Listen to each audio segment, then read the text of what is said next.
Herkese merhaba, sağlıklı, mutlu, bol kazançlı bir gün dilerim. Şimdi hızlıca bir genel piyasalara bakacağız. O nedenle ilk olarak ABD 10 yıllıklarıyla başlamak istiyorum. Burada aslında belirsiz bir sürece girdik. Yukarıda 4.43, aşağıda 4.24 önemli destek direnç bölgemiz. Bu bant korunduğu sürece 10 yıllıklardan çok net bir yön tayin edemeyeceğiz. Ancak şu tarz analizler görüyorum. Bakın şu son yükselişle birlikte Amerikan 10 yıllıklarından tahvillerden ciddi bir çıkış olduğunu, kaçış olduğunu söyleyen analistler var. Fakat 2025 Ocak ayından sonrasına baktığımızda 4.80'den 3.80'e kadar gerileyen yani bir giriş olduğunu gördüğümüz süreç yaşadık. Bunun sadece bir %78'ini geri almış durumda ve bu bölgeden de dirençle karşılaşıp bir satış aldık. Yani aslında tahvillere tekrar bir talep geldiğini söyleyebiliyoruz. Dolayısıyla şu an içinde bu yatay bant korunduğu sürece herhangi bir yön tayin etmek doğru olmayacaktır. Bu aşamada da eğer yukarıda 4.43 geçilecek olursa tahvillerden çıkışın güçlendiği bir süreç yaşanır. Bu noktada da ons altına dönüp bakmamız gerekecek. Eğer ons altında da o düzeltme süreci tamamlanıp tekrar yükselişe geçiyorsa bu borsalar için, özellikle Amerikan borsaları için negatif bir görünüm olacak. Ancak şu an için tahvillerden bakıp herhangi bir yön tayin etmek doğru olmayacaktır. Bu aşamada S&P'ye geçtiğimiz zaman bakın S&P'de dün oldukça güçlü alımlarla açıldık. Fakat gene %50 seviyesinden satışlarla karşılaşıyoruz. Dolayısıyla burada aslında isterseniz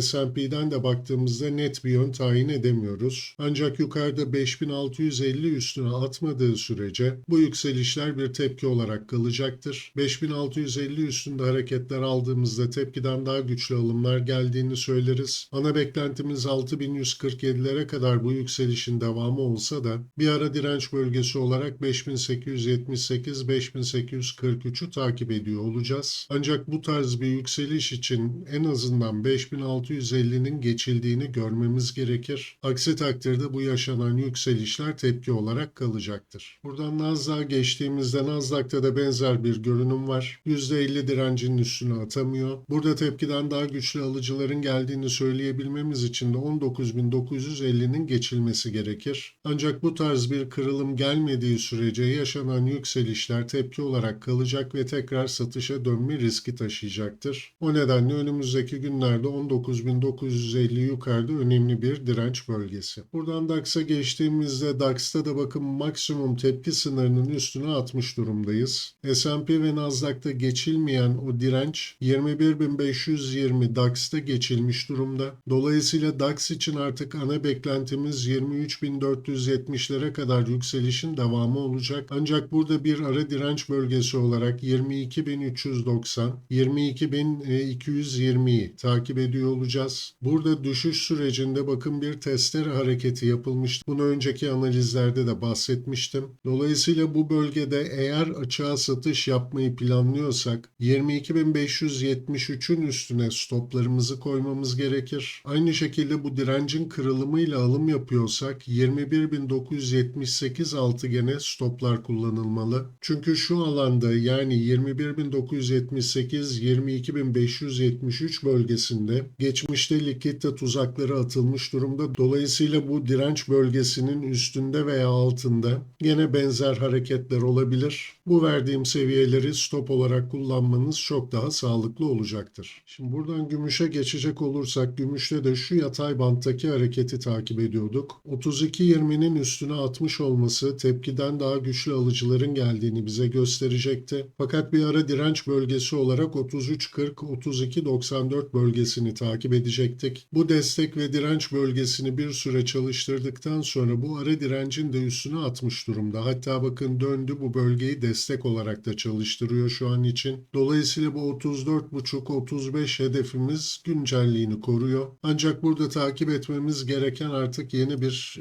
bölge var. Bunu da şöyle güncelleyerek göstermek istiyorum. Bakın şu destek bölgesini takip edeceğiz. 32.40-32.10 bölgesi. Burada 32.16 hareketler almaya başlarsak en azından şu yükselişin bir düzeltmesi başladı deriz. Ve bu sefer de aşağıda 30.53-30 30.22 önemli olacak. Bu maksimum düzeltme sınırıdır. 30.22 altında kalmadığı sürece tekrar yükselişlerin gelme ihtimalini taşır gümüş. Ancak tabii şu an için bir düzeltmeden dahi bahsedemediğimiz bir süreci yaşıyoruz. Ve aşağıda 32.10 altına inmediği sürece 34,5-35 dolara doğru yükselişlerin devamını takip ediyor olacağız. Şimdi buradan ons altına geçecek olursak ons altında 3500 dolardan oldukça sert bir satış aldık. Fakat bakın bu satışlar minimum düzeltme sınırından tekrar bir tepki almış durumda. Burada aşağıda 3286 kapanışlar almamamız gerekir. Bu tarz bir geri çekilme gelecek olursa düzeltmenin derinleştiğini düşünürüz ve düzeltme olarak maksimum aşağıda 3167-3150'yi takip edeceğiz. 3150 altına inmediği sürece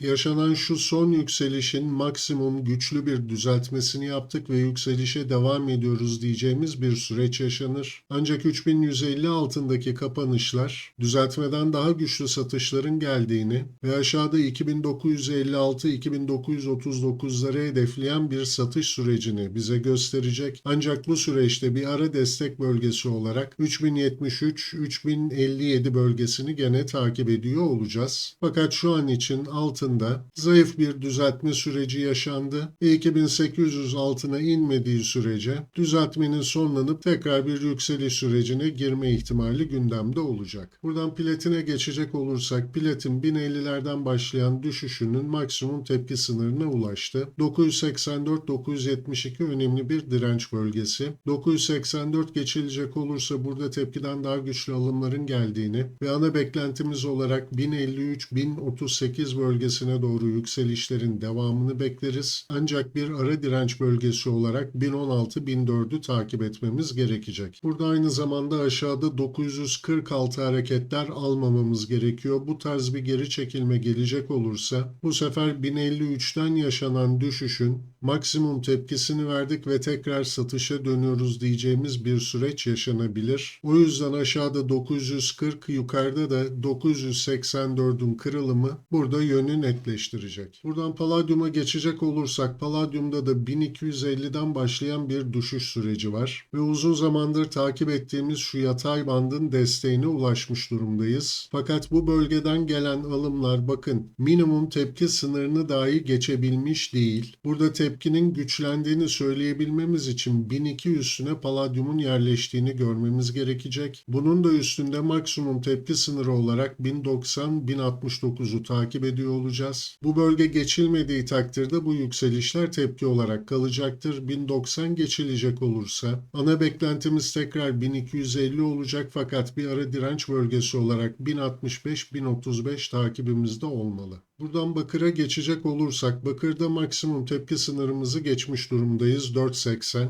ve hatta bakın bu direnç kırıldıktan sonra döndük bu bölgeyi destek olarak da çalıştırdık. Görünüm şu an için gayet pozitif. Burada ana beklentimiz tekrar 5 doların üstüne atması. Fakat bir ara direnç bölgesi olarak gene 5.02-4.97'yi takip ediyor olacağız. Bu direncin de kırılmasıyla birlikte tekrar şu likitte tuzağının oluştuğu bölgeye doğru 5.20-5.30 aralığına doğru yükselişlerin devamı beklenecek. Buradan Brent petrole geçecek olursak Brent petrolde 82,5 dolardan başlayan bir düşüş süreci 58.30'larda sonlanıp bir tepkiye girdi. Şu an için bakın 75.40'lardan başlayan düşüşün maksimum tepki sınırı 82,5 dolardan başlayan büyük düşüşünde %50 tepkisini vermiş durumda. Dolayısıyla şu alan önemli olacak. 69.80 70 dolar diyelim. 70 dolar o psikolojik direncini geçtiği takdirde burada tepkiden daha güçlü alıcıların geldiğini söyleyebileceğiz. Ancak 82,5'tan başlayan düşüşün de gene önemli bir direnç bölgesi 73.20-72.47'lerde gene dikkat etmemiz gerekir. Gelen bu talep sürecinin arıza döndüğünü görüyorsak burada mutlaka risk azaltmak çok önemli olacak. Ancak tabii şu an için 70 doların üstüne yerleşmediği sürece güçlü bir tepki verdiğimizi ve tekrar tekrar satışa döndüğümüzü söyleyeceğimiz bir süreç yaşanır. Bu noktada da 66 dolar 65 dolar aralığı kritik olacak. Bu bölgenin kırılması bu yükselişin tepki olarak kaldığının bir habercisi olacaktır. O nedenle aşağıda 65 dolar, yukarıda 70 dolar önümüzdeki günlerde önemli destek direnç bölgeleri. Evet, genel olarak piyasalardan anlatacaklarım bugünlük bu kadar. Eğitimlerdeki yoğunluktan dolayı analizleri biraz ihmal ediyorum. Ancak önümüzdeki haftalarda tekrar bir düzene döneceğiz. Evet, tekrar görüşmek üzere diyelim. Hoşça kalın.